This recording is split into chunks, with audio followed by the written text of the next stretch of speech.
Princess Kira stood in the great hall of the Valeth Palace, her violet skin catching the light from 1,000 ceremonial crystals hanging above. The golden dress she wore felt heavy on her shoulders, weighted down by duty and tradition. Today she would marry a human named Tom, a man she had met only twice before this moment. The marriage would seal the alliance between her people and the human colony of New Terra, bringing peace to both worlds after years of careful negotiation. The hall filled with representatives from across the Valeth Empire. Noble families wearing their finest armor stood beside military commanders whose battle scars told stories of victories against pirates and raiders. At the far end, human diplomats sat quietly in simple black suits, looking small and fragile compared to the towering Valeth warriors around them. Tom walked down the aisle toward her, and Kira studied him carefully. He stood barely 6 feet tall, which made him shorter than most Valeth women. His brown hair was cut short in military fashion, and his green eyes held a calm expression that revealed nothing of his thoughts. Unlike her people, he had no natural armor plating on his arms and chest. No enhanced muscle structure that could bend steel. No psychic abilities that marked true warriors in galactic society. He looked so ordinary, whispered her cousin Vera, who stood beside the altar as witness to the ceremony. Kira nodded slightly. The humans claimed Tom was their finest military strategist, but she saw nothing impressive about him. He moved with quiet confidence, but so did many beings who had never faced real combat. When he reached the altar, he bowed respectfully to her father, Emperor Dex, then turned to face her. "Princess Kira," Tom said, his voice steady and clear. "I am honored by this union between our peoples." "As am I," she replied, though the words felt hollow in her mouth. The ceremony proceeded according to ancient Valeth custom. They exchanged rings made from metals found on both their worlds. Tom spoke his vows in carefully practiced Valeth language, while Kira gave hers in both Valeth and English. When the priest declared them married, the crowd cheered, but Kira felt only the weight of responsibility settling on her shoulders like a heavy cloak. The celebration feast lasted until dawn, with warriors telling battle stories and diplomats discussing trade agreements. Tom sat beside her at the high table, eating quietly and listening to conversations around them. When generals spoke of military campaigns, his eyes grew sharp and focused, but he rarely asked questions or offered opinions. "Your husband seems very quiet," noted General Kane, the Empire's chief military advisor. "Does he understand our ways of war?" "I am still learning," Tom answered before Kira could respond. "But I find Valeth military history fascinating. Your victory at the Crimson Nebula showed remarkable tactical innovation." Kane looked surprised that the human knew about that battle, which had happened 50 years before Tom was born. "You have studied our campaigns?" "Only what records were available in the diplomatic archives," Tom said. "I hope to learn much more now that I am part of your family." The general nodded approvingly, though Kira noticed skepticism in his expression. Like most Valeth commanders, Kane believed that true military skill could only come from natural ability and years of physical training. Book learning was useful for historians, not warriors. After the feast ended, Kira and Tom were escorted to their new quarters in the royal wing of the palace. The rooms were spacious and elegantly furnished, with a balcony overlooking the city below. Tom stood quietly at the window, watching hover cars move through the streets like glowing insects in the darkness. "This is beautiful," he said softly. "Your people have built something magnificent here." "Yes," Kira agreed, though she felt awkward being alone with him. "These quarters will be our home. I hope you find them comfortable." Tom turned to look at her, and for a moment she saw something in his eyes that made her pause. A depth of intelligence that seemed older than his years, mixed with a sadness she could not understand. "I know this marriage was arranged for political reasons," he said. "I do not expect more than courtesy and respect between us. But I hope that in time, we might become friends." Kira felt some of her tension ease at his words. "That would be good. We are partners in this alliance, whether we chose it or not." They agreed to maintain separate sleeping chambers while sharing common areas for meals and official duties. Tom spent his days meeting with various palace officials, learning about Valath government and military structure. Kira continued her usual responsibilities as princess, which included training with the palace guard and attending council meetings about border security. Within a week, strange reports began reaching her about her new husband's activities. The palace librarian said he spent hours each day reading military histories and tactical manuals. Not just recent works, but ancient texts that most modern warriors ignored. He studied battles from 1,000 years ago with the same intensity that he examined recent skirmishes against pirates. He reads everything, reported librarian Ellis, an elderly Valath scholar who managed the war archives. Battle plans, casualty reports, even supply manifests from old campaigns. Yesterday I found him studying logistics records from the Keth Rebellion, trying to understand how you moved food and ammunition across 3-star systems.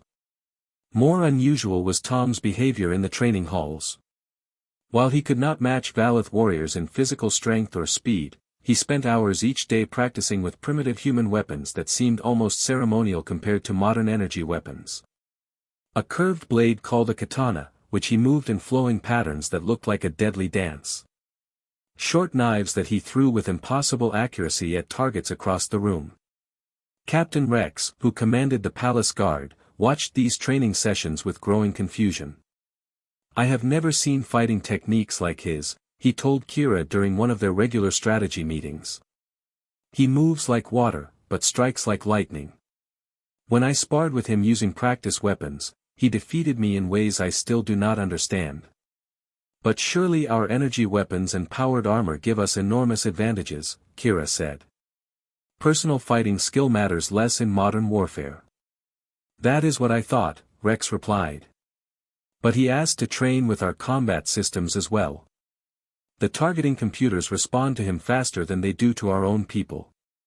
It is as if he speaks their language." Kira decided to observe one of Tom's training sessions herself. She stood in the gallery overlooking the main combat hall, watching as her husband faced off against 3 palace guards using practice weapons. The guards were young but skilled, each one capable of defeating most opponents in single combat. Tom moved in ways that seemed to violate the laws of physics. When one guard attacked from the right, he flowed left while somehow striking the attacker from behind. When 2 guards coordinated their assault, he positioned himself so their own attacks interfered with each other. In less than 5 minutes, all 3 guards lay on the training mats, conscious but clearly defeated. "How does he do that?" whispered Vera, who had joined Kira in the gallery. "I do not know," Kira admitted. "He fights like he can see the future." After the training session, Tom joined her on the balcony for their evening meal. He seemed calm and relaxed, showing no signs of the intense physical effort she had just witnessed. "Captain Rex tells me you are learning our combat systems very quickly," she said, trying to keep her voice casual. "Your people have developed remarkable technology," Tom replied. "The integration between personal armor and ship-based weapons systems is far more advanced than anything humans have created. But I notice some inefficiencies in the tactical algorithms." "Inefficiencies?" Tom gestured toward the stars visible above them. "Your computers optimize for individual unit performance, but they do not always coordinate effectively in large-scale operations. A small adjustment to the command protocols could improve overall battlefield effectiveness by perhaps 20%. Kira stared at him. Military engineers had spent decades developing those systems, refining them through countless battles. The idea that an outsider could spot improvements so quickly seemed impossible. "Perhaps you should discuss this with General Kane," she suggested. "I have prepared a detailed analysis," Tom said. "But I understand that new ideas require careful consideration. I am content to wait until the right time to present my suggestions." That night, Kira lay awake thinking about her strange husband. Everything about him seemed contradictory. He appeared physically unremarkable, yet he moved like a master warrior. He claimed to be still learning about Valath military doctrine, yet he identified flaws that had escaped expert analysis. Most puzzling of all, he treated their marriage with respectful distance while somehow making her feel more comfortable than she had expected. 2 weeks after their wedding, concerning news arrived from the outer colonies. Ships belonging to the Krell Syndicate had been spotted near the border between Valeth and human space. The Krell were notorious raiders who specialized in quick strikes against vulnerable targets. Their ships were fast and heavily armed, crewed by warriors from a dozen different species who cared only for profit and destruction. 3 merchant convoys have gone missing in the past month, General Kane reported during an emergency council meeting. We suspect Krell involvement, but they have left no evidence behind. Emperor Dex leaned forward in his throne, his expression grim. How many ships are we talking about? Intelligence suggests at least a dozen raider vessels, Kane replied. Possibly more. They are using the asteroid fields near the Kepler system to hide their operations. Kira felt a chill of worry. The Krell had not been active in this region for over 10 years. Their return now, so soon after the human alliance, seemed like more than coincidence. Could they be testing our defenses? Asked Minister Howe, who oversaw colonial security. Trying to determine how well humans and Valeth forces work together. It is possible, the Emperor agreed. We must assume they are planning something larger than simple piracy. Tom had been granted permission to attend these meetings as Kira's husband, though he usually remained silent in the back of the chamber. This time, however, he raised his hand to speak. Your Majesty, if I may offer an observation, he said, standing respectfully. The Krell always probe before they attack in force. These raids are not random piracy. They are gathering intelligence about our patrol patterns and response times. General Kane turned to look at him with obvious skepticism. And how would you know about Krell tactics, human? I have studied their previous campaigns, Tom replied calmly. They follow predictable patterns. Hit isolated targets first to gauge defensive capabilities. Then withdraw for several weeks while analyzing the data. When they return, it will be with overwhelming force targeted at our weakest points. The chamber fell silent as everyone absorbed this analysis. Kane's expression shifted from skepticism to surprise. You believe they are planning a major assault? The Emperor asked. Yes, Your Majesty. Based on historical precedent, they will strike within the next month. Probably multiple targets simultaneously to divide our forces. Minister Howe frowned. If that is true, we need to strengthen our border patrols immediately. That would be exactly the wrong response, Tom said quietly. Increased patrols would only confirm that we are worried about their presence. Better to maintain normal patterns while secretly repositioning our main battle fleets for rapid response. Kira watched the faces around the room as her husband spoke. These were experienced military leaders who had fought dozens of campaigns, yet they were listening to Tom with growing attention. His analysis made sense in ways that surprised even her. Interesting theory, Kane said slowly. Do you have specific recommendations for fleet positioning? I have prepared some preliminary suggestions, Tom replied. With your permission, I could present them to the Naval Command staff. The Emperor nodded. General Kane, arrange a briefing for tomorrow morning. I want to hear what our new strategic advisor has to say. After the meeting ended, Kira walked with Tom back to their quarters. The corridors of the palace seemed different somehow, as if the threat from outside had changed the very air they breathed. You surprised everyone today, she said as they reached their balcony. Including me. I told you I had been studying Valeth military history, Tom replied. That includes studying your enemies as well as your victories. But you spoke as if you have faced the Krell before. Tom was quiet for a long moment, looking out at the city lights below them. In a sense, I have. Humans have fought raiders like the Krell for generations. We may not have your physical advantages, but we have learned to think several steps ahead of our opponents. Is that how you defeated the palace guards so easily? By thinking ahead? Partly. But also by recognizing patterns that others might miss. Every fighting style has strengths and weaknesses. Every opponent telegraphs their intentions through small movements and positioning. Once you understand these patterns, combat becomes more like solving a puzzle than relying on brute force. Kira felt a strange thrill at his words. She had grown up among warriors who prided themselves on strength and courage, but Tom was describing something entirely different. A way of fighting that relied on intelligence and perception rather than physical power. "Could you teach me some of these techniques?" she asked. Tom smiled, and for the first time since their marriage, the expression seemed completely genuine. "I would be honored to share what I know. But you might find human fighting methods very different from what you are used to." 3 days later, the Krell struck exactly as Tom had predicted. Not with a full invasion, but with a carefully coordinated probe designed to test their defenses at multiple points. Fast attack ships hit 3 different colonies simultaneously, striking military installations while avoiding civilian targets. The attacks lasted exactly 47 minutes before the raiders withdrew, leaving behind minimal damage but maximum intelligence value. Kira was leading a squadron of interceptor ships when the alert came through. Her pilots responded with typical Valath courage, racing toward the nearest attack site at maximum speed. But by the time they arrived, the Krell ships were already jumping to hyperspace, their mission accomplished. "Casualties are minimal," reported her wing commander as they surveyed the damaged military depot below. "But they hit our sensor arrays and communication hubs specifically. They were not trying to destroy the colony. They were mapping our defensive capabilities."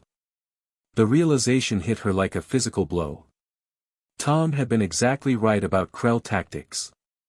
While her people had prepared for a traditional raid focused on causing damage, the enemy had been gathering information for a much larger assault to come. When she returned to the palace, Tom was already in the command center working with General Kane and the naval staff. Holographic displays showed ship movements across 3 star systems, while tactical computers processed data from the attacks. Tom stood at the center of it all, pointing out patterns in the Krell strike plans that others had missed. "They hit our early warning stations first," he explained to the assembled officers. "Then communication hubs, then sensor arrays. Classic information gathering sequence. Now they know exactly how fast we can respond to threats and which routes our reinforcements use." "So what do they do next?" Kane asked. "They wait 2 to 3 weeks for us to adjust our defenses based on this attack. Then they hit us again, but this time with overwhelming force targeted at the gaps they have identified."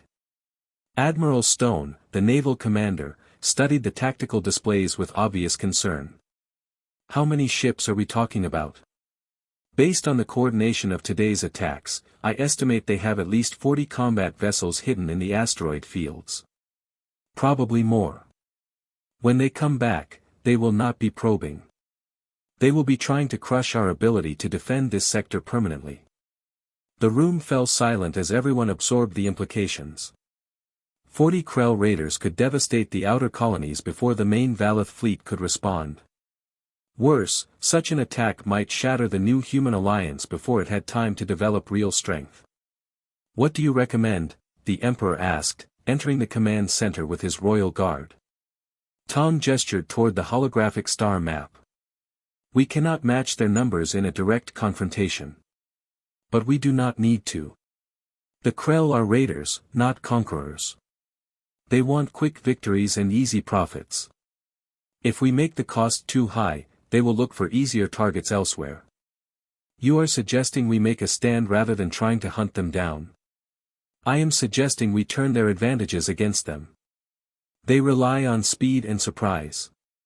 So we let them think they have surprise while actually leading them into a trap." Kira found herself leaning forward, fascinated by the calm way Tom analyzed what seemed like an impossible situation.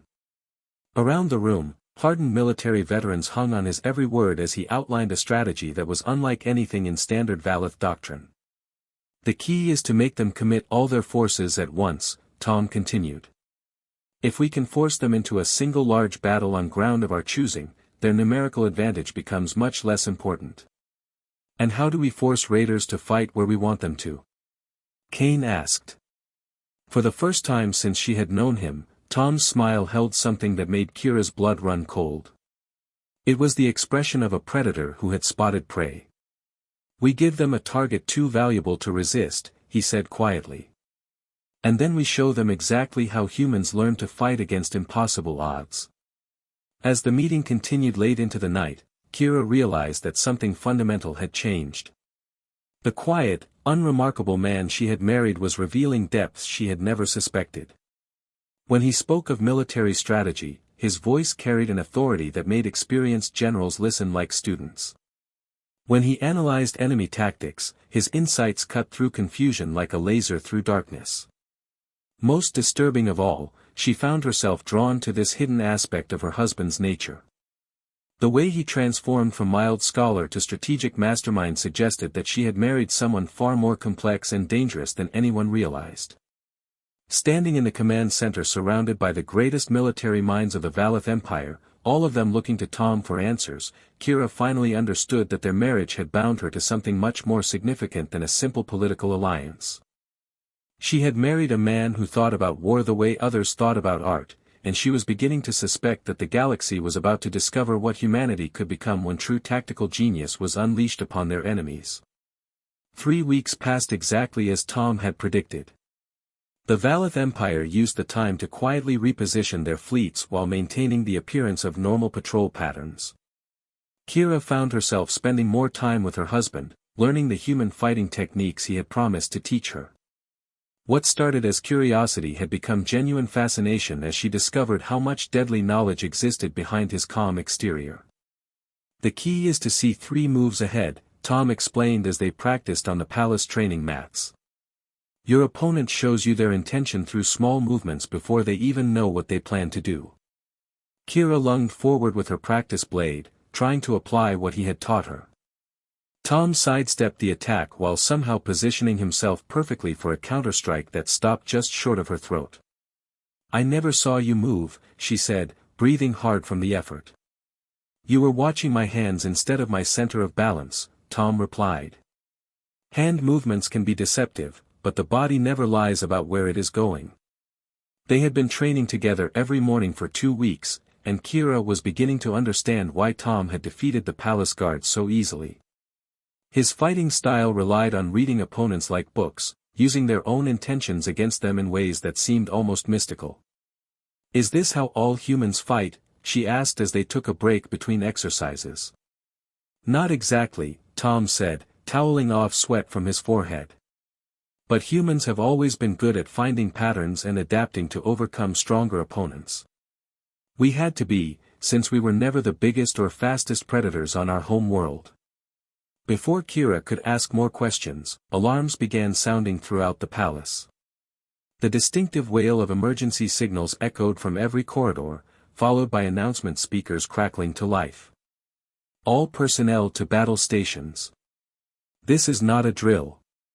Hostile fleet detected entering the outer system." They looked at each other for a moment before running toward the command center. The corridors filled with palace guards and government officials, all moving with the controlled urgency that came from years of military training. When they reached the main strategic chamber, they found it already crowded with naval officers studying tactical displays. Admiral Stone stood at the central console, his face grim as he pointed to the holographic star map. 43 confirmed contacts, moving in perfect formation toward the inner colonies. They dropped out of hyperspace simultaneously at 6 different points. Emperor Dex arrived moments later, still wearing his ceremonial robes from a diplomatic meeting.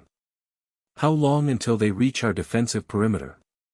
8 hours at current speed, Stone replied. "But they are not heading for the outer stations as we expected. Their course takes them directly toward the capital system." Kira felt her blood turn cold. The capital system contained not just their home world, but the main naval yards where most of the fleet was based for repairs and resupply. If the Krell could strike there successfully, they would cripple Valith military power for years to come. "They are more ambitious than we thought," General Kane observed, studying the attack vectors. "This is not just a raid. They mean to break our ability to defend this entire sector." Tom moved to the main display, his expression focused and intense. He traced the approaching fleet movements with one finger, calculating something in his head that made his eyes narrow with concentration. "No," he said quietly. "This is exactly what we wanted them to do." Every head in the room turned toward him. Admiral Stone frowned with obvious confusion. "What do you mean?" "They are attacking our most vital system. They are committing their entire force to a single target," Tom explained. "No reserves held back for retreat. No secondary objectives to split our attention. They have made the same mistake that destroyed the Krell fleet at Proxima 7 years ago." Kane leaned forward. "What mistake?" "They are thinking like raiders instead of conquerors," Tom said, moving to the tactical console. "Raiders hit fast and run when resistance gets too strong. But they have brought too many ships for a quick raid, and chosen a target too important for us to abandon. They have trapped themselves into a fight they cannot run away from." The Emperor studied the display with growing understanding. "You are saying they must either win completely or lose everything." "Exactly. And we are going to make sure they lose everything." Admiral Stone shook his head. "Even if they cannot retreat easily, we are still outnumbered 2-1. Our fleet is strong, but not strong enough to guarantee victory against those odds." Tom walked to a secondary console and began calling up different displays. Technical readouts that most of the military officers did not recognize filled the screens around the room. "We are not going to fight them ship to ship," he said calmly. "We are going to turn their numbers into a weakness by making them fight the entire system at once." Kira watched her husband work at the console with growing amazement. His fingers moved across the controls like he had been using Valeth technology his entire life, pulling up system after system that she barely knew existed. "The Planetary Defense Network," he continued, highlighting installations across 3 different worlds. "Orbital weapons platforms. Automated defense satellites. Mining laser arrays that can be reprogrammed for combat use. Static defenses that individually are weaker than their ships, but collectively can deliver more firepower than our entire fleet." Admiral Stone stared at the displays with obvious shock. "Those systems are not designed to work together. They use different targeting protocols and command structures." "They do now," Tom agreed. "But with the right coordination algorithms, they could function as a single integrated weapon system covering the entire inner system." "The computational requirements alone would be enormous," protested Commander Vale, the fleet's senior technical officer. "Our tactical computers are not designed for that kind of multi-system coordination." For the first time since the alarms had started, Tom smiled. The expression sent a chill down Kira's spine because it held no warmth at all. "Your computers are not," he said quietly. "But I am." The room fell completely silent. Everyone stared at Tom as if he had suddenly announced his intention to sprout wings and fly. The idea that a single person could coordinate defensive systems across multiple planets was beyond anything they had ever considered. "That is impossible," Kane said finally. "No organic mind can process that much information simultaneously." "Valeth minds cannot," Tom corrected. "Human minds work differently. We evolved to see patterns across vast amounts of data and make intuitive leaps that pure logic cannot achieve. With the right interface, I can become the central coordination node for every defensive system in this star system." Emperor Dex stepped forward, his expression both fascinated and concerned. "What kind of interface are you talking about?" Tom gestured toward a rarely used console in the corner of the command center. "Direct neural link to the primary tactical network. I become part of the system instead of just controlling it from outside." Kira felt her heart skip a beat. Neural interfaces were dangerous even for Valeth, who had natural psychic abilities that provided some protection against system feedback. For humans, who lacked such defenses, the procedure could be lethal. "Tom, no," she said, moving to his side. "The neural stress alone could kill you." He looked at her with an expression that was both gentle and absolutely determined. "The Krell fleet will reach attack range in 7 hours. We need every advantage we can get. Admiral Stone studied the tactical projections with growing excitement. If this could work, we would have coordinated fire control across the entire system. Crossfire patterns that no attacking fleet could avoid. It will work, Tom said with quiet confidence. But once I link in, I will not be able to disconnect until the battle is over. Win or lose, someone else will need to make the final tactical decisions if something happens to me. The Emperor looked around the room at his senior officers. Recommendations? The plan is theoretically sound, Commander Vale admitted reluctantly. If he can actually coordinate all those systems, we could destroy their fleet completely. And if he cannot? Then we fight a conventional battle against superior numbers and hope for the best. Kira grabbed Tom's arm, feeling desperate fear rising in her chest. There has to be another way. We cannot risk losing you for a military experiment. Tom covered her hand with his own, and for a moment the warrior mask slipped away to show the gentleman she had been slowly learning to care about. This is not an experiment, he said softly. This is what humans do when everything we value is threatened. We find a way to win, no matter the cost. 2 hours later, Kira stood in the medical bay watching technicians prepare the neural interface equipment. Tom lay on the surgical table while doctors attached monitoring cables to his head and chest. The procedure looked more like an execution than a military operation. Neural pathway mapping is complete, reported Dr. Lin, the chief medical officer. But I must warn you again that human brain structure is not designed for this kind of direct interface. The feedback could cause permanent damage or death. Understood, Tom replied calmly. Begin the connection sequence. The first stage involved linking Tom's nervous system to the palace computer network through hair-thin cables inserted directly into his brain stem. Kira watched the monitors show his vital signs fluctuating as alien technology merged with human consciousness. Stage 1 complete, Dr. Lin announced. Heart rate elevated but stable. Brain activity is off the charts, but patterns appear normal.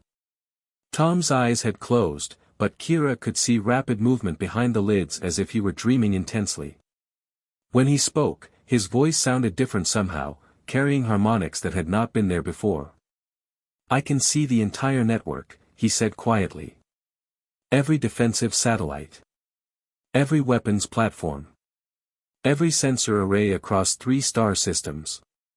It is like having 1,000 eyes opening at once. Stage 2, the doctor announced, activating the deep interface protocols. This time Tom's body convulsed as if struck by lightning. The monitors screamed warnings as his brain activity spiked beyond anything they had ever recorded. For a terrifying moment, Kira thought they were watching him die.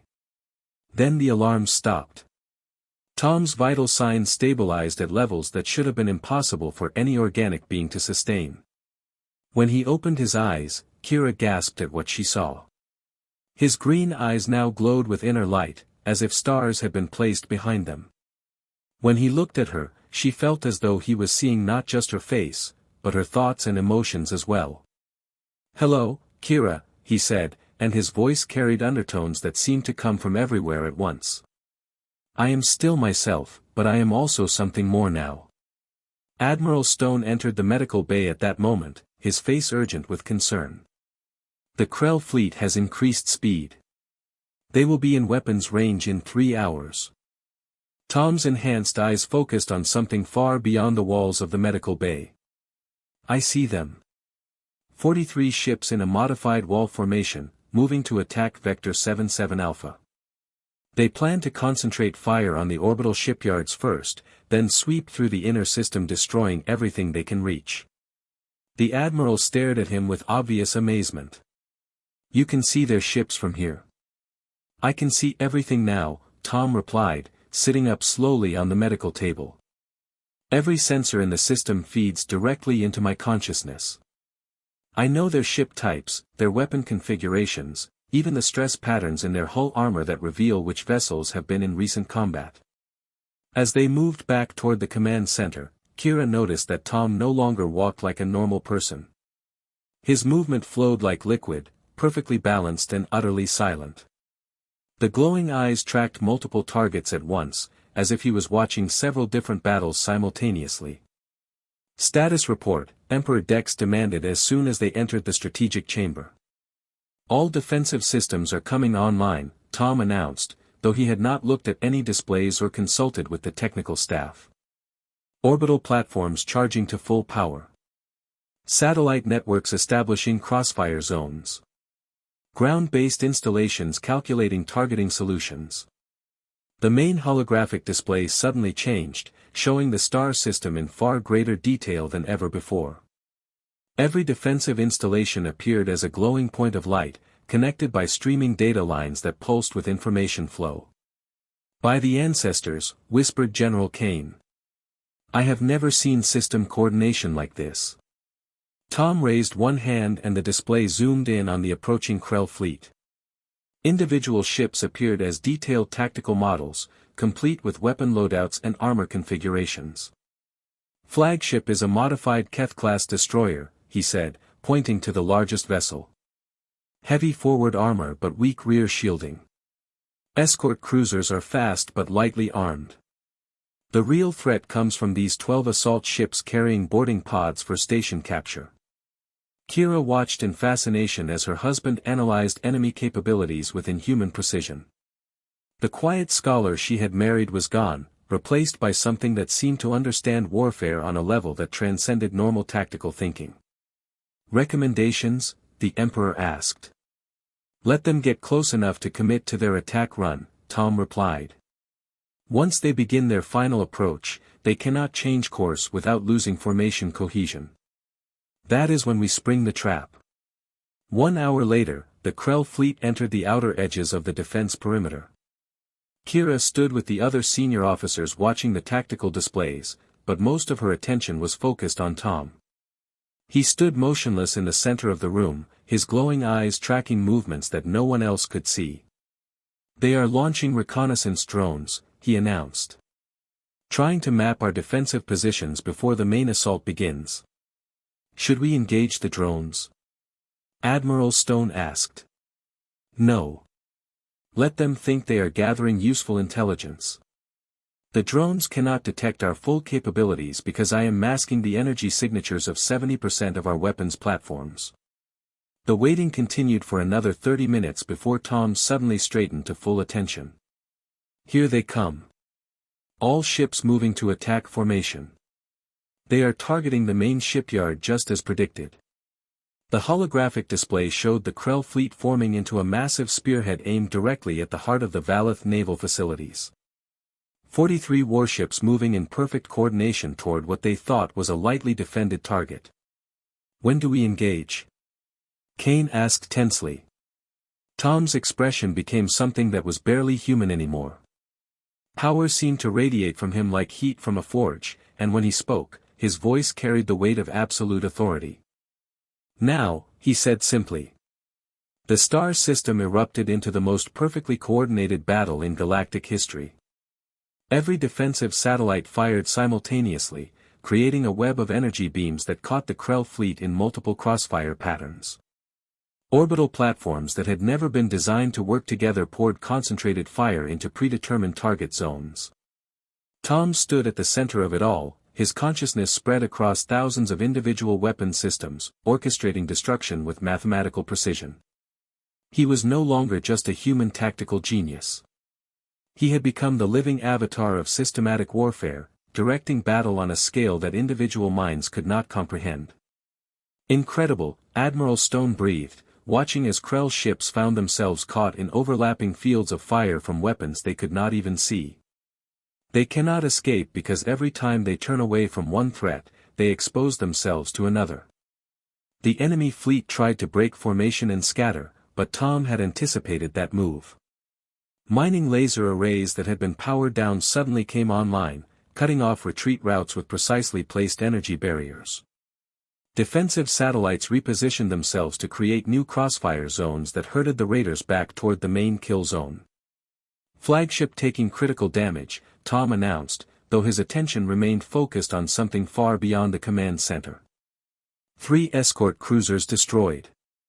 They are trying to ram the orbital platform rather than accept defeat. Can you stop them? The Emperor asked. Tom's smile held no mercy at all. Watch. The ramming ships suddenly found themselves flying through a gauntlet of coordinated fire from every direction at once. Point defense systems that had been installed decades apart worked together like fingers of a single hand, creating an impenetrable wall of destruction that no physical object could penetrate. Within 15 minutes of the battle's start, the Krell fleet ceased to exist as an organized force. Some ships had been destroyed outright. Others drifted helplessly with all systems knocked offline. A few tried to surrender, sending desperate signals on all communication frequencies. Battle is concluded, Tom announced, his voice carrying strange harmonics that seemed to echo from the walls themselves. Total enemy losses, 41 ships destroyed or disabled. 2 vessels escaped to hyperspace. Our casualties, 0. The command center erupted in cheers from the assembled officers, but Kira found herself staring at her husband with growing concern. The power that flowed through him during the battle was slowly fading, but something fundamental had changed. He no longer looked entirely human. Tom, she said softly, approaching him carefully. Are you all right? He turned toward her, and for a moment his eyes still held that otherworldly glow. Then he blinked, and the light faded back to normal green, though something deep behind them remained different. I am myself again, he said, though his voice still carried echoes of the vast consciousness he had become during the battle. But I do not think I will ever be quite the same. Dr. Lin began the process of disconnecting him from the neural interface, working carefully to avoid damage to his altered brain chemistry. The monitors showed activity patterns unlike anything in medical literature, as if his consciousness had been permanently expanded by the experience. The neural pathways have been rewritten, the doctor explained quietly to Kira while Tom underwent the separation procedure. His brain adapted to handle information flow that would have killed any other organic being. He is still human, but he has become something more as well. 2 days later, Kira stood with Tom on their balcony overlooking the city below. The crisis had passed, and normal life was slowly returning to the capital. But she found herself looking at her husband with new eyes, seeing depths that she was only beginning to understand. Do you regret what happened? She asked as they watched hover cars move through the evening sky. Tom considered the question carefully before answering. I regret the necessity of it. But I do not regret protecting our people and our worlds. The officers are calling you the battle deity now, she said softly. They say you have shown them what war looks like when it is orchestrated by a god. I am not a god, Tom replied, though something in his tone suggested that the distinction mattered less than it once had.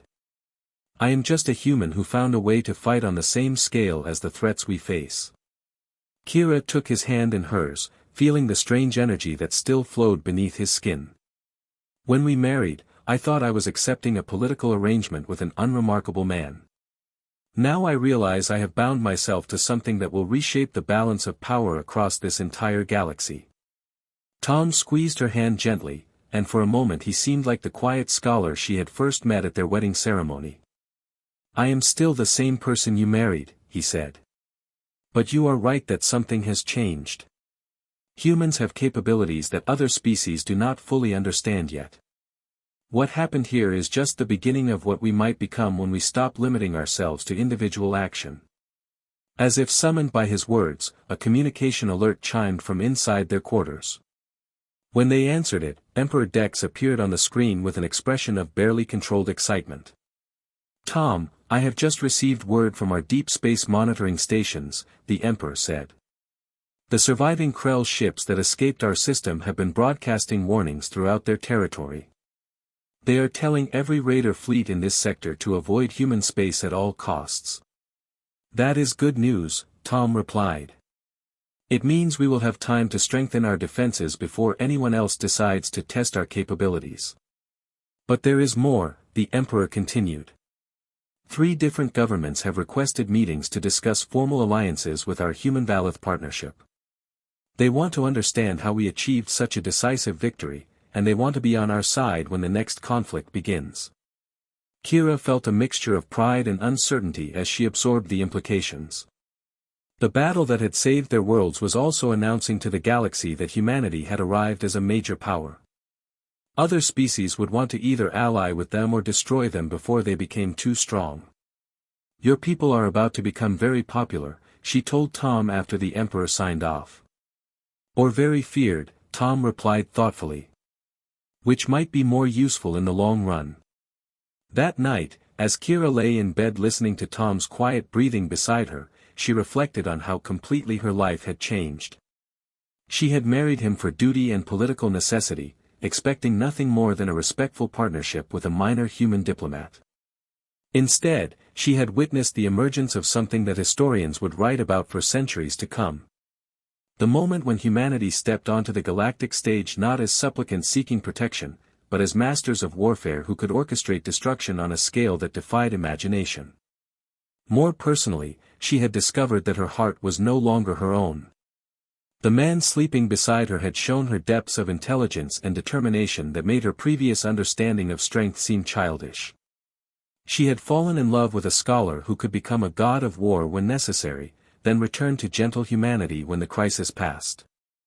As sleep finally claimed her, Kira's last conscious thought was a recognition that her marriage had become the foundation stone of something much larger than either of their individual lives.